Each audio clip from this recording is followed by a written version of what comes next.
विश्व 24 न्यूज हर पल आपके साथ।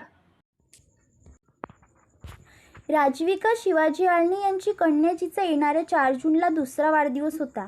आज पुरुषोत्तमपुरी येथे HP गॅसवाल्याची आलेली गाडी, या गाडीने राजवीचा जीव घेतला। ही घटना आज दुपारी 2 वाजता घडली। राजवीला हॉस्पिटल माजलगाव येथे नेले, पण डॉक्टरांनी राजवी या दुनियेत राहिली नाही असे कळवले आणि पूर्ण पुरुषोत्तमपुरी आमच्या गावात काळा दिवस दिसू लागला।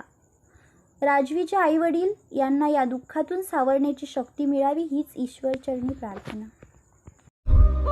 राज्यातील महत्त्वाच्या आणि आपल्या भागातील ताज्या बातम्या पाहण्यासाठी आजच आमच्या विश्व 24 न्यूज चॅनलला YouTube वर सबस्क्राइब करा आणि बेल आयकॉन प्रेस करा।